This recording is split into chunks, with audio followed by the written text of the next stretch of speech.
24 de febrero de 1895, mientras el mundo avanzaba hacia el siglo XX, una isla del Caribe se preparaba para romper con más de 400 años de dominio español. Cuba era la última gran colonia española en América, pero esa mañana, en pequeños pueblos del oriente cubano, comenzaron a escucharse gritos de rebelión. Era el llamado grito de Bayrán. Detrás de ese movimiento había un hombre que no empuñaba solo un arma, sino ideas en un poeta, un periodista, un estratega. Su nombre, José Martí. Hoy vamos a reconstruir cómo comenzó la última guerra de independencia contra España y cómo ese conflicto terminaría cambiando no solo Cuba, sino el equilibrio de poder mundial. A finales del siglo XIX, Cuba era la joya del imperio español, azúcar, tabaco, café, pero la riqueza no era para todos. España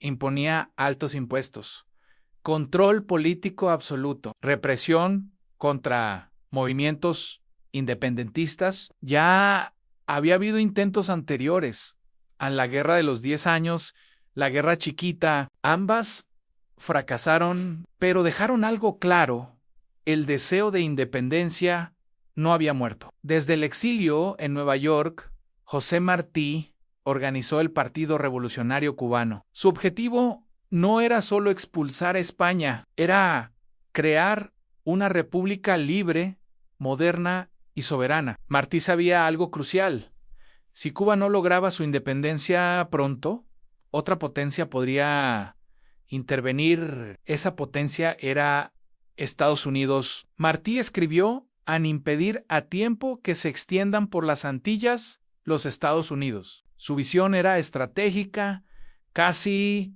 profética. El 24 de febrero de 1895, el levantamiento debía estallar simultáneamente en varias regiones. Y así fue. Ambaire, Vallate, Ibarra. Comenzó la insurrección. Había comenzado la guerra necesaria. La reacción española fue inmediata. El gobierno envió miles de soldados, entre ellos el general Valeriano Weyler. Su estrategia sería brutal: reconcentraciones, control de población civil, represión masiva. La guerra dejó miles de muertos y hambre generalizada. Pero el movimiento independentista no se detuvo. Líderes como Máximo Gómez y Antonio Maceo organizaron campañas militares con tácticas de guerrilla a la isla ardía. Pero lo que comenzó como una guerra colonial terminaría convirtiéndose en un conflicto internacional, porque mientras Cuba luchaba contra España, Estados Unidos observaba con interés económico, con interés estratégico, con ambición. En 1898, una explosión en el puerto de La Habana cambiaría todo. La guerra de independencia cubana ya no sería solo Cuba contra España. Se transformaría en algo mucho más grande. Y ese giro redefiniría el poder global. Hasta ahora, Cuba era la última gran colonia española. Existía un fuerte movimiento independentista. José Martí organizó la insurrección. El 24 de febrero de 1895 estalla la rebelión. España responde con fuerza militar. La guerra se intensifica, pero lo que parecía una guerra de independencia clásica terminaría arrastrando a una potencia emergente y cambiaría la historia del Caribe para siempre. Más allá de los nombres más sonados como Maceo y Gómez, la independencia de Cuba fue forjada por un ejército de héroes, muchos de ellos menos conocidos, pero igualmente cruciales. Uno de ellos fue Calixto García, un estratega brillante cuya experiencia en guerras anteriores lo convirtió en un líder formidable. Tras un dramático exilio, su regreso a Cuba revitalizó las fuerzas insurgentes en el oriente. Su habilidad para organizar y dirigir grandes contingentes fue fundamental, demostrando que el liderazgo mambí era profundo y multifacético. No dependía solo de unas pocas figuras. Pero ¿quiénes eran los soldados que seguían a estos líderes? El ejército Mambí era un increíble mosaico de la sociedad cubana. Estaba compuesto por terratenientes arruinados, campesinos, intelectuales y, de manera muy significativa, una gran cantidad de afrocubanos, tanto esclavos recién liberados como hombres libres. Para ellos, la guerra no era solo por la independencia de España, sino también por su propia libertad y dignidad. Esta diversidad, aunque a veces generaba tensiones, fue una de sus mayores fortalezas, uniendo a personas de todos los orígenes bajo una misma bandera y un mismo ideal de una Cuba libre para todos. La vida del soldado Mambí en la Manigua, la densa vegetación cubana, era una prueba constante de resistencia. El ingenio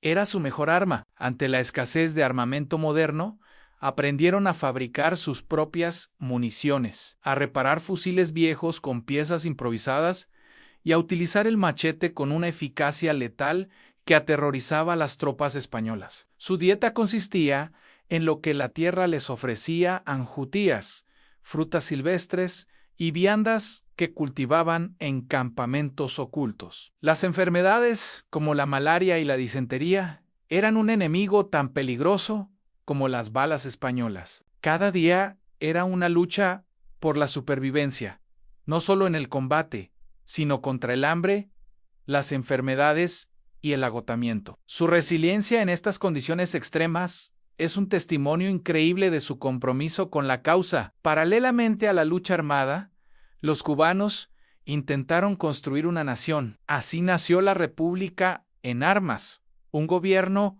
revolucionario en el corazón del territorio liberado. Este gobierno itinerante, con presidentes, ministros y una constitución, enfrentaba desafíos monumentales. Debían administrar justicia, organizar suministros para el ejército y, crucialmente, buscar el reconocimiento internacional, todo mientras se movían constantemente para evadir al enemigo. Las disputas internas entre el poder civil y el militar eran frecuentes. Líderes como Máximo Gómez a menudo chocaban con los políticos, argumentando que las decisiones del gobierno a veces obstaculizaban la estrategia militar. Estas tensiones reflejaban la dificultad de construir un Estado en medio de una guerra total, pero también demostraban la profunda vocación democrática y republicana del movimiento independentista.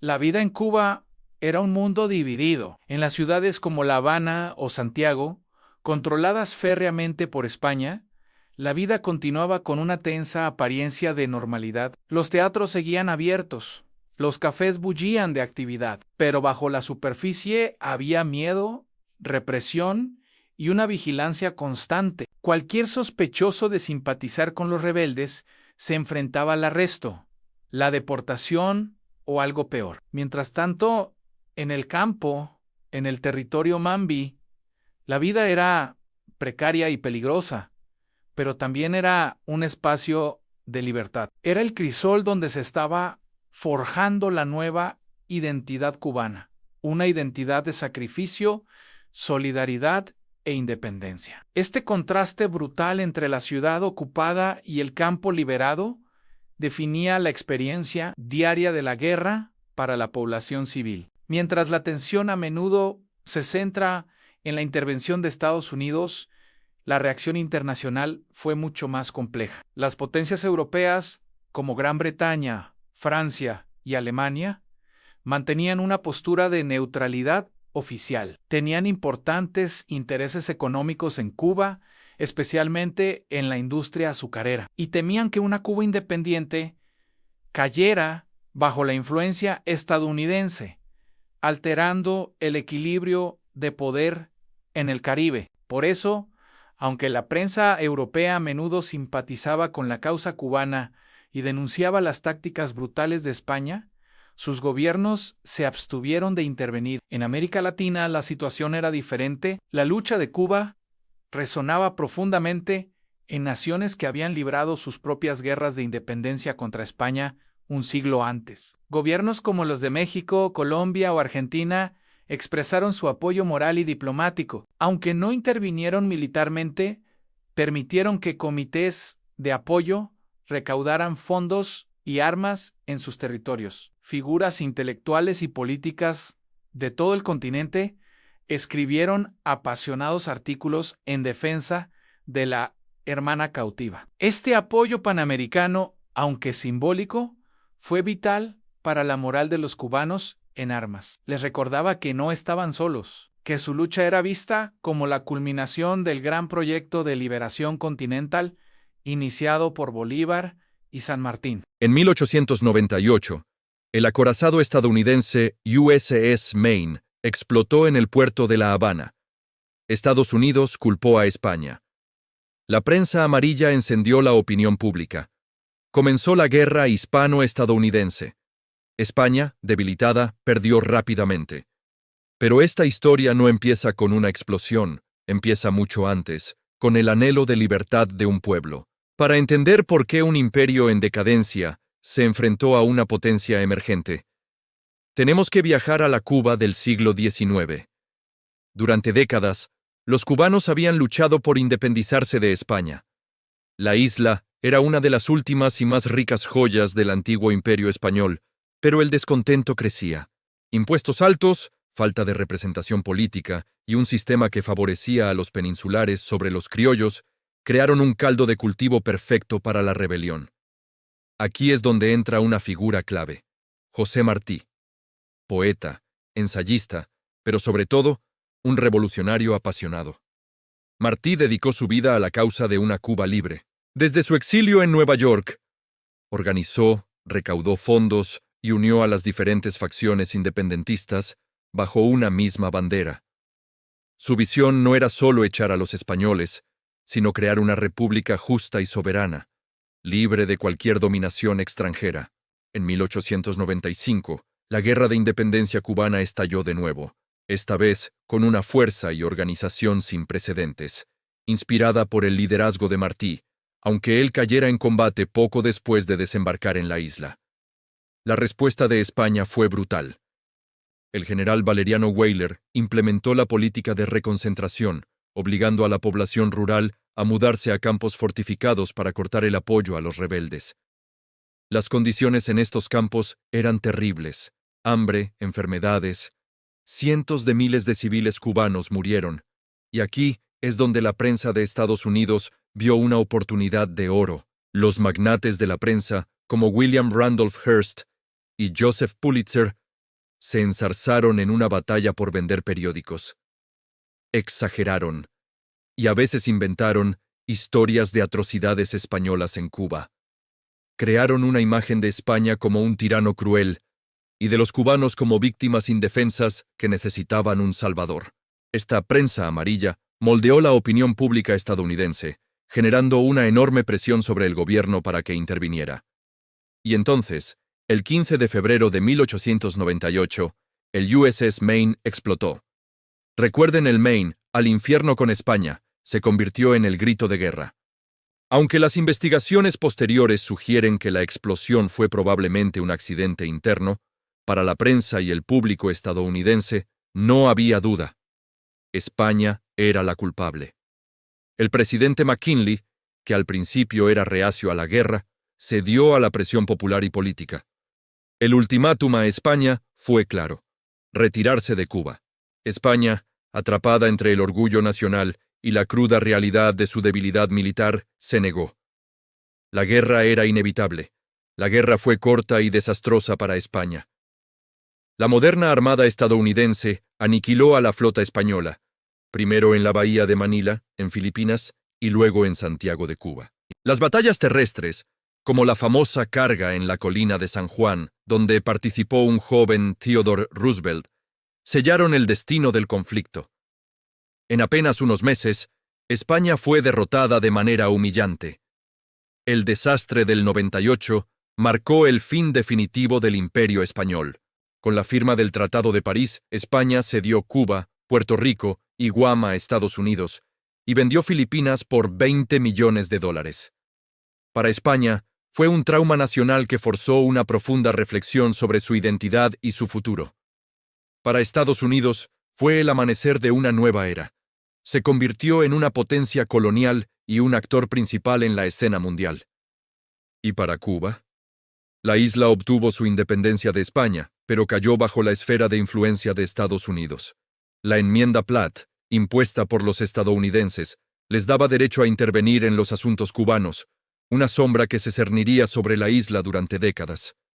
La lucha de José Martí por una Cuba verdaderamente soberana tendría que esperar. Así, una guerra que duró menos de 4 meses redibujó el mapa del poder mundial y dejó un legado complejo que todavía se siente hoy. Si te ha gustado esta historia y quieres saber más sobre los momentos que cambiaron el mundo, suscríbete y activa la campanita. Nos vemos en el próximo video.